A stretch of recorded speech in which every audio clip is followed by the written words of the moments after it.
ગોંડલના ભગવતપરામાં 20 મેની રાત્રે નિલેશભાઈ શેખની છરી અને લાકડીના ઘા મારી હત્યા કરાઈ હતી।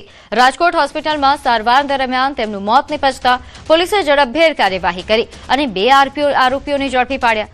આ આરોપીઓને ઘટના સ્થળે રિકન્સ્ટ્રક્શન માટે લાવવામાં આવ્યા હતા। જોકે આરોપીઓના ઘટના સ્થળે પગ મૂકતાની સાથે જ સમગ્ર વિસ્તારમાં ભારે તંગદિલી વ્યાપી ગઈ। મૃતકના પરિવારજનો અને સ્થાનિક મહિલાઓમાં ભારે આક્રોશ ફાટી નીકળ્યો।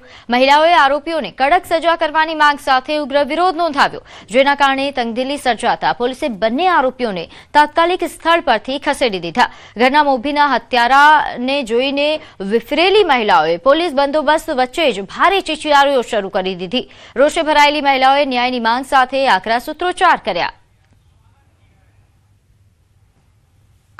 માંગ કરવામાં આવી હતી કે મારો તમે અમારી સામે, એક ધોકો ન માર્યો ને વયા ગયા। હવે આગામી તમારી શું માંગ રહેશે? અમારી માંગ છે કે અમારી સામે એને મારો, સજા મળવી જોઈએ એને। અને ગાંઠના પોલીસ વાળા એમ કહીને ગયા કે તમારી ઉપર કેસ થાય। શેનો કેસ થાય? અમારા ઘરનું માણા અમારું ગીસે, એનું કોઈનું ગીસે। અત્યારે પોલીસ તેડીને આવ્યા તો અમને હું મોઢું દેખાડવા આવ્યા, અમને 2 ધોકા મારી નજરે પોલીસે મારી નહીં, ઉપર જતા અમને ધમકી મારી કે તમારી ઉપર કેસ અમે વધારે લાગુ કરશું। એને 2 દી પહેલા મારી નાખવામાં આવ્યા છે। રાતે 3 વાગે કોઈને ખબર નહોતી, કોઈને જાણ નહોતી, મારી નાખવામાં આવ્યા છે। માર્યો છે, આ કોઈના બાપને માર્યો છે તો અમારે હક બને છે એટલો મારવાનો। એ લોકોએ અમારી સામે એક ધોકો ન માર્યો, અમને ન મારવા દીધા। અને બીજા નંબરમાં એના જે મોટા સાહેબ આવ્યા હતા એને એમ કીધું કે હવે તમે તમારી ઉપર કેસ કરશું અને તમારો કેસ હાવ બોધો કરી નાખશું, એમ કહીને ગયા છે અમને। અમારી માંગ એ છે કે એને ફાંસીની સજા જ આપો। ઓકે, આટલા બધા ખૂન કરીને પછી જાય તો એને ફાંસીની સજા જ થવી જોઈએ। તો મહીસાગર જિલ્લામાં નલ સે જલ કૌભાંડનો મામલો સામે આવ્યો છે। નલ સે જલ કૌભાંડ મામલે વધુ 2ની ધરપકડ। વાડીનાથ ગામના સરપંચ કમ કોન્ટ્રાક્ટર નરેન્દ્ર પટેલની ધરપકડ થઈ છે। સીઆઈડી ક્રાઇમ દ્વારા બાબુસિંહ રાઠોડ નામના વ્યક્તિની પણ ધરપકડ કરાઈ। નરેન્દ્ર પટેલે 8 જેટલા ગામોમાં નલ સે જલ યોજના અંતર્ગત કામગીરી કરી હતી। બાબુસિંહ રાઠોડે જોખા, શિવરાજપુર અને છલાબારિયાના મુવાડા ગામની પાણી સમિતિના બેંક ખાતામાંથી 35,85,000 રૂપિયા પોતાના ખાતામાં લીધા હોવાનો આરોપ છે। નલ સે જલનું કરોડો રૂપિયાનું કૌભાંડ સામે આવ્યું હતું, જે બાદ સીઆઈડી ક્રાઇમ વડોદરા દ્વારા તાત્કાલિક વાસ્મો યુનિટ મેનેજર તેમજ કચેરીના કર્મચારીઓ વિરુદ્ધ ફરિયાદ નોંધવામાં આવી। અગાઉ પણ કેટલાક કોન્ટ્રાક્ટરોની ધરપકડ થઈ ચૂકી છે।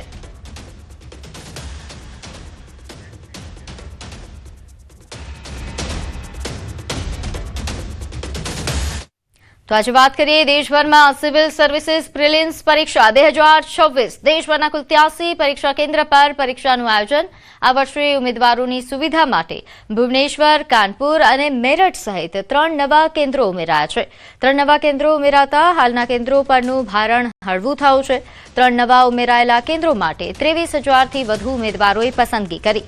પરીક્ષાને લઈને તમામ કેન્દ્રો પર ચુસ્ત સુરક્ષા વ્યવસ્થા ગોઠવવામાં આવી છે। ઉમેદવારોને સમય પહેલા કેન્દ્ર પર પહોંચવા સૂચના અપાઈ।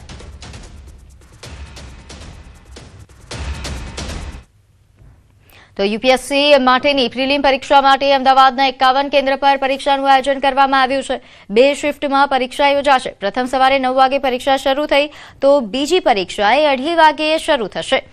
નીટ પેપર લીક થયા બાદ સિવિલ સર્વિસીસ માટેની પરીક્ષા હોવાથી કડક બંદોબસ્ત સાથે પરીક્ષાનું આયોજન કરવામાં આવ્યું છે।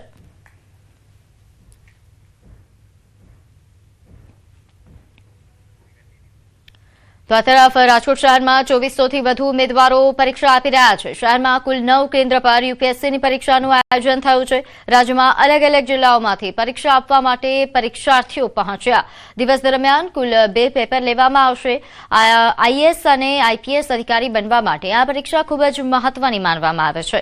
શહેરના તમામ 9 પરીક્ષા કેન્દ્ર પર પોલીસનો ચુસ્ત બંદોબસ્ત ગોઠવી દેવામાં આવ્યો છે। કેન્દ્રમાં પ્રવેશ પહેલા ઉમેદવારોનું કડક ચેકિંગ કરવામાં આવ્યું। કેન્દ્ર સંચાલકના જણાવ્યા અનુસાર આ પરીક્ષા દરમિયાન સીસીટીવી કેમેરા નથી લગાવી શકાતા।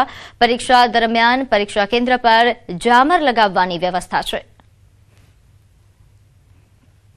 ડિજિટલ ચેકિંગ કરીને જ જવા દે એટલે ગેરરીતિ થવાનો પ્રશ્ન નથી।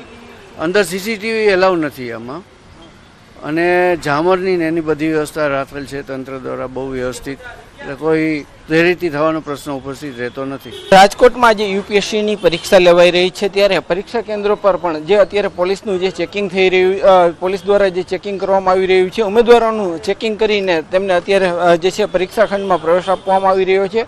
જે રીતે આ યુપીએસસીની પરીક્ષા છે તે ક્યાંક ઉમેદવારો માટે પણ ખૂબ મહત્વની જે માનવામાં આવતી હોય છે. આ પરીક્ષાને લઈને અત્યારે ઉમેદવારો છે તેઓ અત્યારે પહોંચી રહ્યા છે. જે રીતના અહીંયા અન્ય ઉમેદવારો છે આપણે એમની સાથે પણ વાત કરવાનો પ્રયાસ કરીશું. જે રીતે અહીંયા પહોંચ્યા છો, બેન શું કહેશો, આજે યુપીએસસીની એક્ઝામ આપવા માટે આવ્યા છો, શું આશા છે? ट्राई करेंगे, अभी देखिए कैसा लगता है, मतलब अभी कुछ बोल नहीं सकते ऐसा. आप कहाँ से आ रहे हैं गांधीधाम. और कितनी मेहनत की थी आज के एग्जाम के लिए? ठीक ठाक. ખાસ કરીને અત્યારે ઉમેદવારો છે તે પણ પહોંચી રહ્યા છે. આપણે ઉમેદવારોના દ્રશ્યો બતાવવા માંગીશ કે જે રીતે અહીંયા તેમના વાલીઓ, તેમના પરિવારજનો છે તેઓ પણ પહોંચ્યા છે. બેન क्या कहेंगे आप, यहाँ पे आप पहुँचे हैं, किसकी एग्जाम है? यूपीएससी के लिए आए हैं, कोशिश करेंगे कि कंप्लीट हो जाए.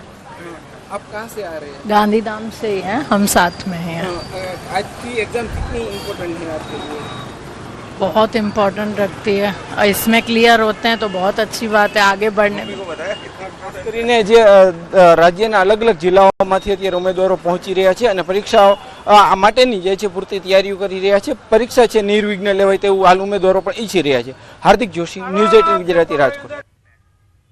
તો આગળ વાત કરીએ સીબીએસઈ પુનઃમૂલ્યાંકન પ્રક્રિયા દરમિયાન ટેકનિકલ વિક્ષેપો અંગે વિદ્યાર્થીઓ અને વાલીઓ દ્વારા ઉઠાવવામાં આવેલી ફરિયાદોને ગંભીરતાથી લેતા કેન્દ્રીય શિક્ષણ મંત્રી ધર્મેન્દ્ર પ્રધાને server downtime, payment gateway glitch અને ઓપરેશનલ લેબ્સ અંગે વિગતવાર અહેવાલો માંગ્યા. અધિકારીઓને તકનીકી નિષ્ફળતાઓ પાછળના કારણો, તૈયારીના પગલાં અને પ્રક્રિયાના સંચાલનમાં સામેલ એજન્સીઓની જવાબદારી સમજાવવા માટે નિર્દેશ આપવામાં આવ્યા હોવાનું જણાવ્યું.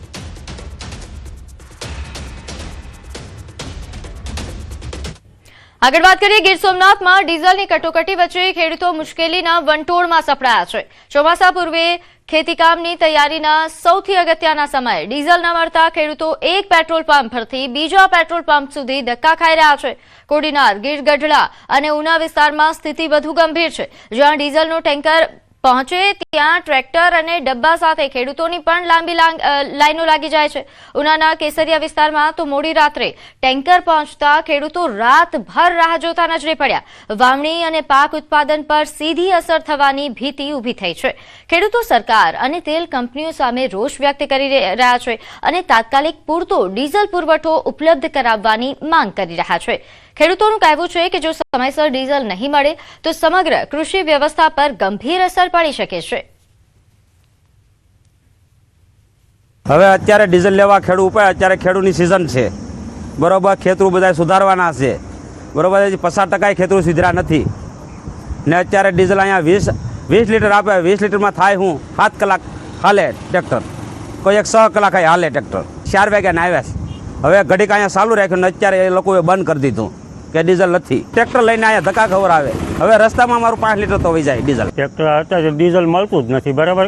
કાલે હું કોડીનાર ગયો તો, આજે ગઢડા ગયો તો, અત્યારે અહીં કેસરી આવ્યો, બરાબર. ક્યાંય ડીઝલ મળતું નથી. ખેડૂતો તો હેરાન થાય. અત્યારે વાવણી આવી, બરાબર. ખેડવાના અટાણે હાંધા છે અત્યારે.